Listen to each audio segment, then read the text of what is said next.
Hello dear viewers, welcome to this edition of the News in English on Rwanda Television. My name is Serge Nhore. We'll begin with the headlines. President Paul Kagame has received letters of credence from newly accredited ambassadors from Japan and the state of Qatar.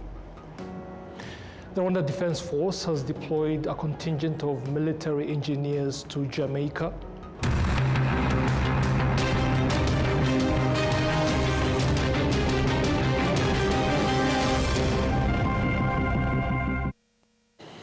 Now straight to the details. Thank you again for taking the time to join us. Now on Wednesday afternoon at Village Rugwiro, President Paul Kagame received letters of credence from newly accredited Ambassador Nakajo Kazuya of Japan and Ambassador Mansour Al-Fada Al-Shawani Al-Harjir of the state of Qatar.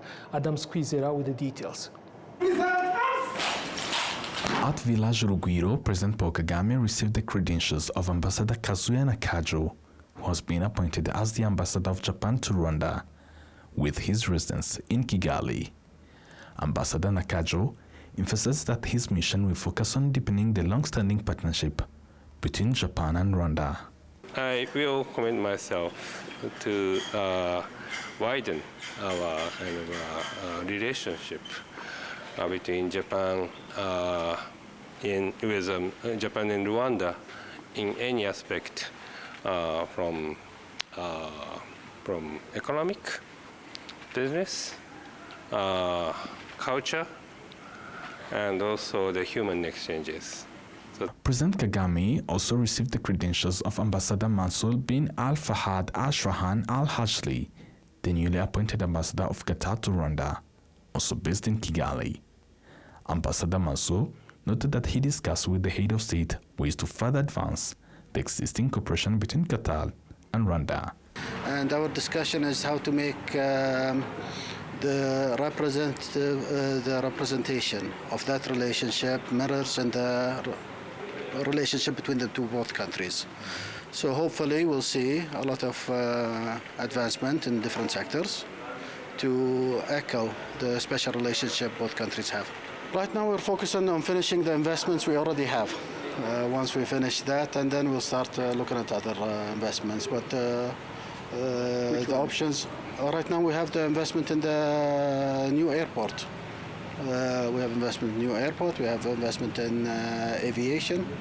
So once we finish that, it will be the backbone for future investments.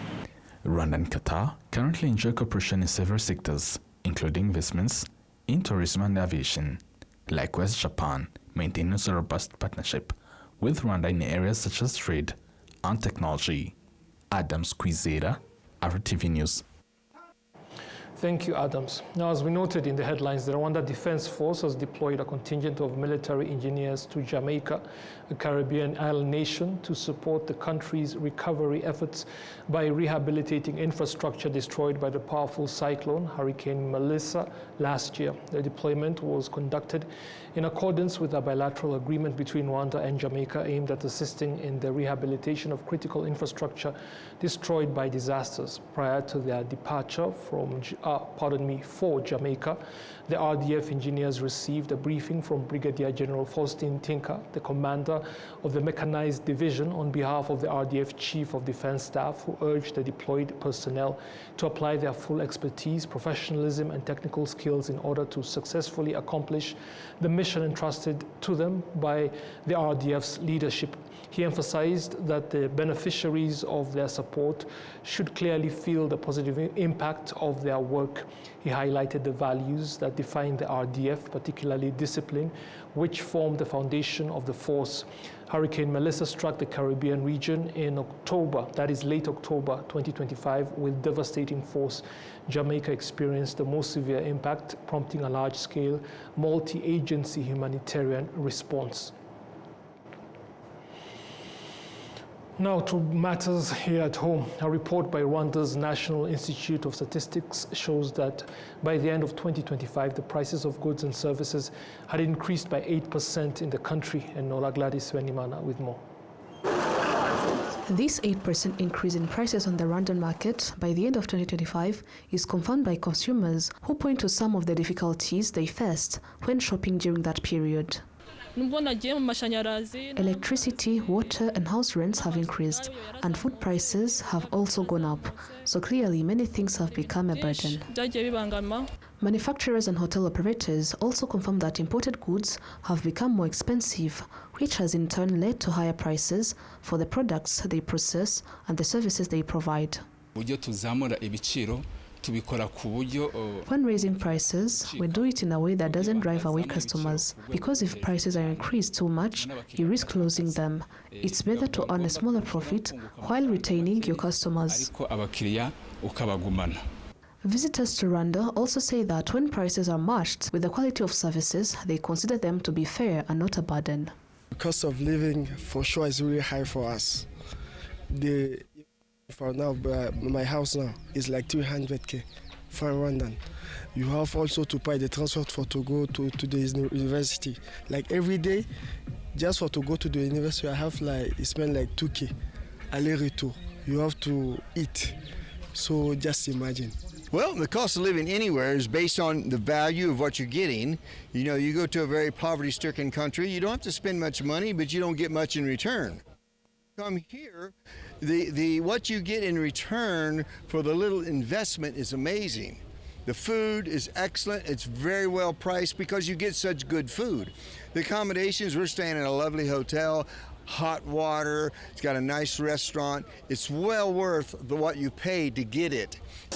Economic expert John Bosco Kalisa states that if no action is taken, excessive price increases could negatively affect consumers' purchasing power. I've been looking at the indicators, key indicators that the World Bank, IMF has been relying on, and when you look at the human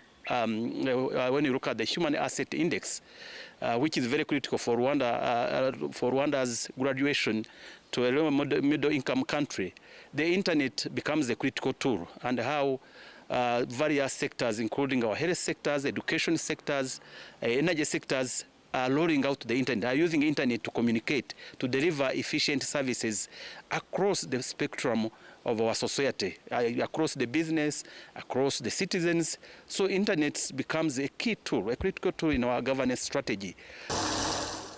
The National Bank of Rwanda projects that in 2026 the inflation rate will reach 5.8%, even though in 2025 it is unlikely to end at the expected 6.9%.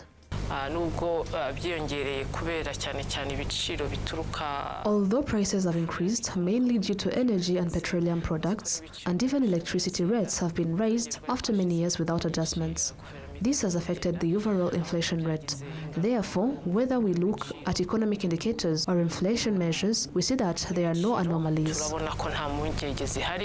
A report by Rwanda's National Institute of Statistics shows that in 2024-2025, prices of alcoholic beverages and tobacco increased by 15.1%, prices of housing, water, electricity, gas and other fuels rose by 4.9%, healthcare-related costs went up by 63.6%, transportation costs increased by 7.8%, food and accommodation prices rose by 16.2%.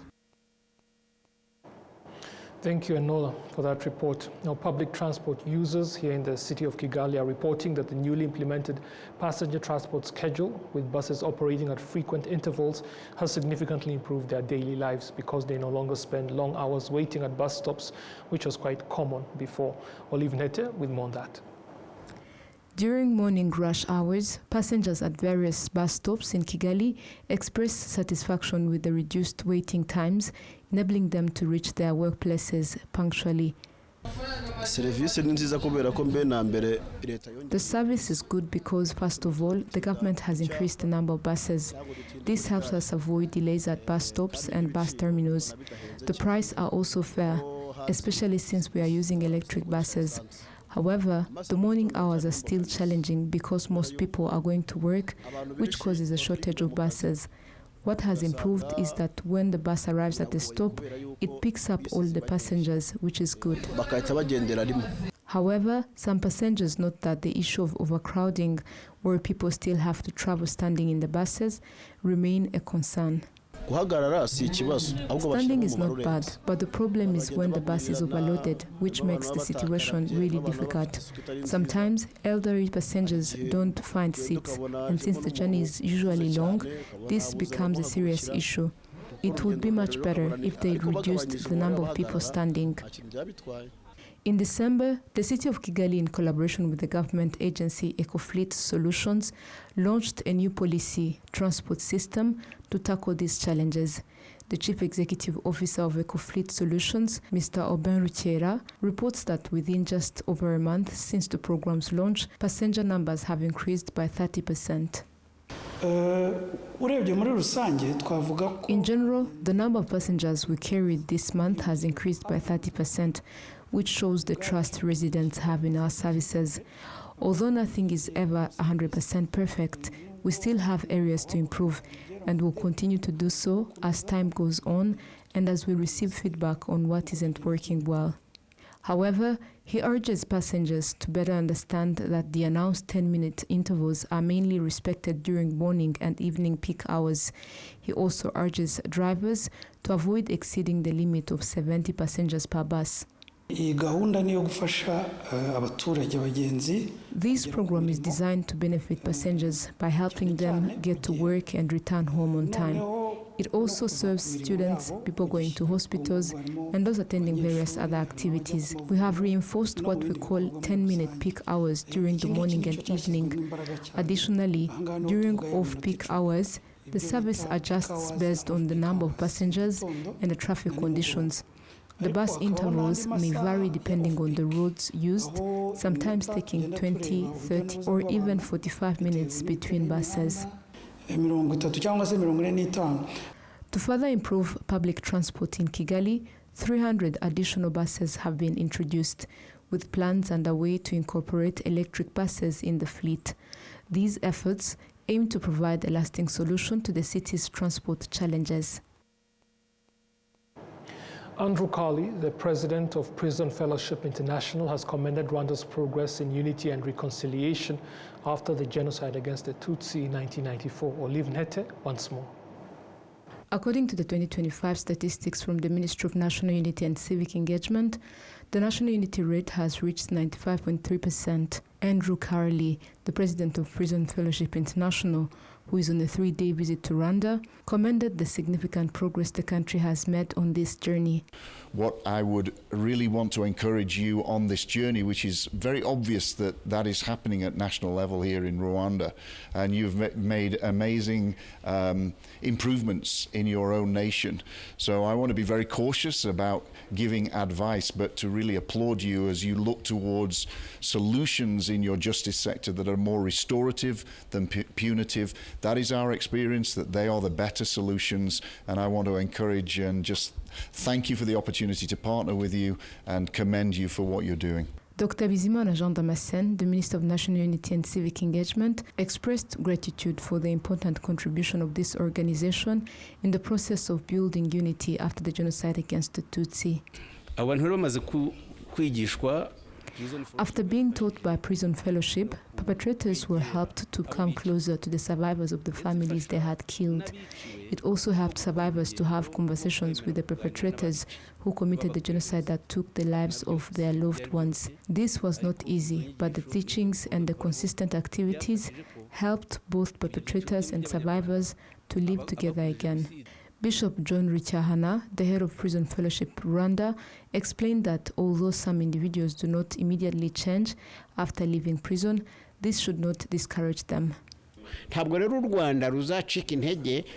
will never be discouraged from continuing to teach good values and to mend its people. We cannot all heal at once, but as you heard in the report from the minister, things are really improving, although we still have a long way to go. That is why some perpetrators remain unrepentant, but others have changed and may help those who have not yet. It is planned that Andrew Carley, president of Prison Fellowship International, will visit some prisons and families who have experienced successful reconciliation.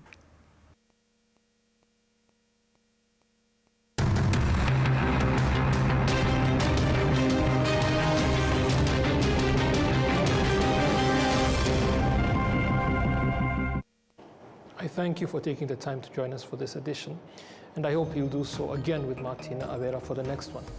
Until next time, goodbye.